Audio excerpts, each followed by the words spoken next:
तारीख हजरत उमर फारूक रज़ियल्लाहु ताला अन्हु की यौम शहादत है।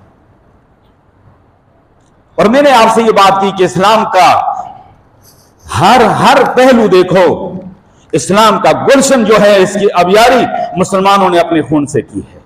जब साल का आखिरी महीना था, 18 तारीख को हजरत उस्मान गनी रज़ियल्लाहु ताला अन्हु के यौम शहादत, और जिनके हवाले से मैंने गुज़श्ता जुमे में कुछ आपके सामने गुजारिशात की, जिनके बारे में प्यारे महबूब ने फरमाया सल्लल्लाहु अलैहि वसल्लम ने कि मेरी उम्मत पे 3 बड़ी आजमाइशें आएंगी। पहली आजमाइश मेरी जुदाई की आजमाइश होगी, दूसरी आजमाइश मेरे उस्मान गनी की शहादत की आजमाइश होगी। जब उस्मान गनी शहीद होगा तो फितनों के दरवाजे खुल जाएंगे, और तीसरी आजमाइश वो दज्जाल के आने पे जो मेरी उम्मत पे आएगी वो आजमाइश होगी।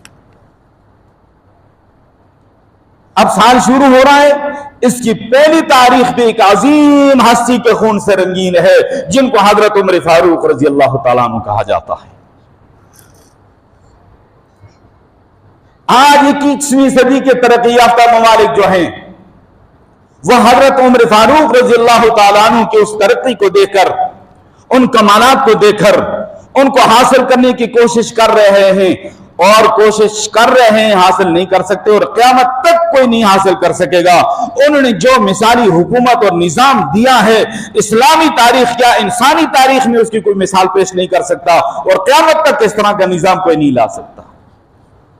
दुनिया कुफर आज मजबूर हो गया इस बात पे कि तुमने अमन कायम करना है, इंसाफ दिलाना है, तो हजरत उमर के निजाम को नाफिज करो।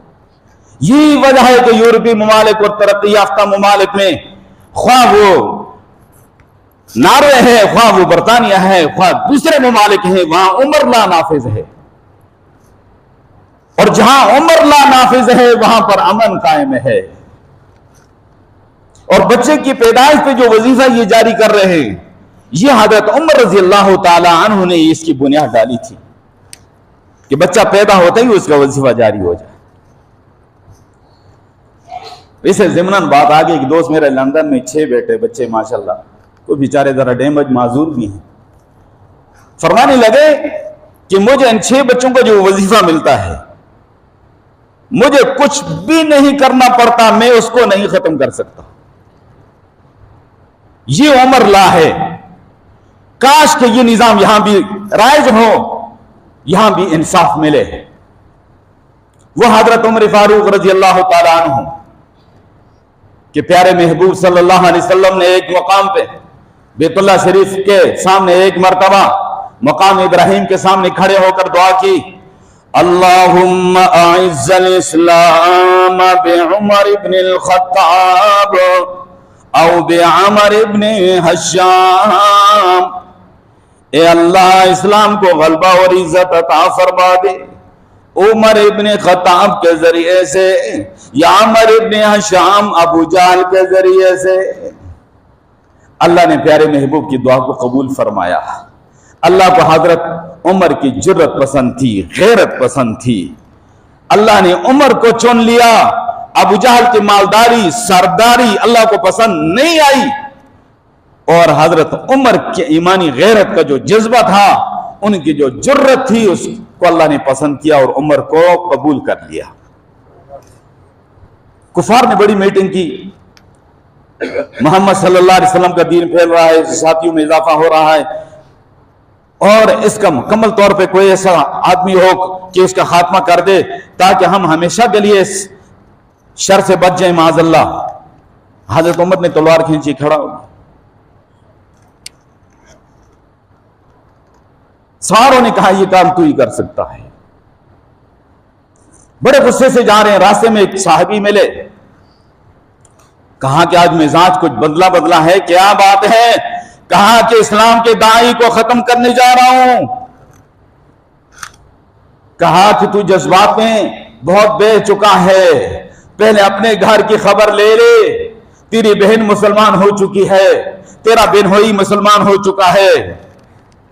और गुस्से में आ गए, रास्ता बदल दिया और जाकर बहन के दरवाजे पे दस्तक दी। बहन कुरान पढ़ रही है, उनके शोर भी कुरान पढ़ रहे हैं। हजरत खुबाब रज़ियल्लाहु अन्हु उनको कुरान पढ़ा रहे हैं। बहन ने कहा खटका तो उमर का है। दरवाजा खोला, बड़े गुस्से में थे, लेकिन हजरत खुबाब रज़ी अल्लाह तआला पहले पर्दे के पीछे चले गए, छुप गए, और बहन से कहा कि मुझे पता चला तू बेदीन हो गई है।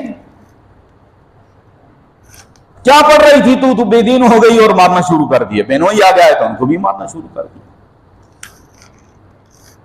बहन ने कहा उमर, जिस मां का दूध पीकर तू कुफर पे डट सकता है, मैं उसी मां का दूध पीकर इस्लाम पे डट चुकी हूं। तेरी गलतफहमी है कि तू तशद्दुद करके मुझे दीन इस्लाम से पलट देगा, यह नहीं हो सकता है। अल्लाह अकबर।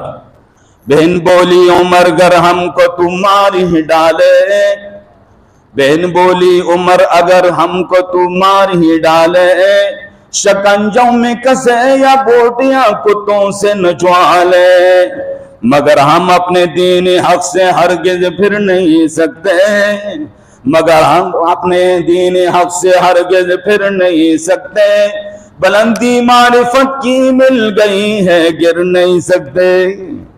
कहा जो मर्जी कर ले, दीन इस्लाम का जो है दामन नहीं छूटेगा। अल्लाह अकबर। उमर पे असर हुआ, नरम पड़ गए। उस खातून की जुर्रत को देखा, कहा क्या चीज है जिसकी वजह से इनके अंदर इतनी बहादुरी, इतनी जुर्रत, इस्तिकामत पैदा हो गई। क्या पढ़ रही थी? कहा अल्लाह के कलाम पढ़ रही थी। मुझे दिखा तू नापाक है, भैया जाके गुस्ल कर, कपड़े बदल। गुस्ल करा के भैया को कपड़े तब्दील करके आगे कुरान रखा सामने। अल्लाह अकबर। सूरह ताहा की आयतों के बारे में रिवायत में आता है, ताहा मा अंज़लना अलैकल कुरआन लितश्क़ा। उमर पढ़ते जाते कैफियत बदलती जाती, यहां तक कि इस आयत पे पहुंचे, इन्ननी अनल्लाहु रब्बी ला इलाहा इल्ला अना फअबुदनी व अक़िमिस सलाता लिज़िक्री। मैं ही अल्लाह हूं, मेरे सिवा कोई माबूद नहीं, मेरी याद के लिए नमाज कायम कीजिए। हजरत उमर कहता है मेरा कलेजा फटने लगा है, बहन मुझे उस प्यारे नबी के पास ले जा। जब ले गए हजरत उमर रजी अल्लाह तआला अन्हु को दार अरक़म में, सहाबा इकराम में ये 40वें शख्स हैं जो इस्लाम के दामन में आ रहे हैं। 39वें शख्स जो थे वह हजरत अमीर हमजा रजी अल्लाह तआला। उनकी आजमतों को सलाम, उन पे कभी बात करूंगा इंशाअल्लाह। अल्लाह ने क्या शान अता फरमाई प्यारे महबूब के चचे को, उनकी जुर्रत को मैं सलाम पेश करता हूं। दार अरक़म में अंदर हैं। लोगों ने कहा उमर बड़े गुस्से में, तलवार हाथ में है। हमजा ने कहा घबराने की जरूरत नहीं है, हमजा मुसलमान हो गया है, अब मैं बहुत सारों के लिए काफी हूं। वो दौर चला गया, संभल के रहो।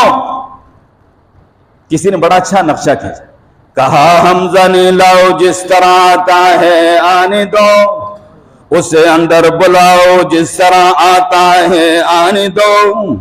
आदाब को मलहूज रखेगा तो खातिर से बिठाएंगे, नमूना इसको हम खुल्क़े मोहम्मद का दिखाएंगे। अगर नियत नहीं अच्छी तो उसको कत्ल कर दूंगा, उसी की तेल से सर काट कर छाती पे धर दूंगा। जब आए हुजूर खड़े हुए और फरमाया दामन पकड़ के, उमर तेरा जैसा अक्लमंद इंसान कब तक गुमराही में भटकता रहेगा, अल्लाह के दीन को कबूल कर ले। कहा या रसूलल्लाह तेरा गुलाम बनने के लिए आया हूं। कलमा उमर ने पढ़ा, सारे सहाबा ने नारा तकबीर बुलंद किया और मक्के की पहाड़ियां गूंज उठी। जब तक नारा तकबीर बुलंद होता रहेगा, उमर के ईमान की याद ताजा होती रहेगी। इंशाअल्लाह आइंदा इस पे बात करेंगे। अल्लाह मुझे आपको अमल की तौफीक अता फरमाए।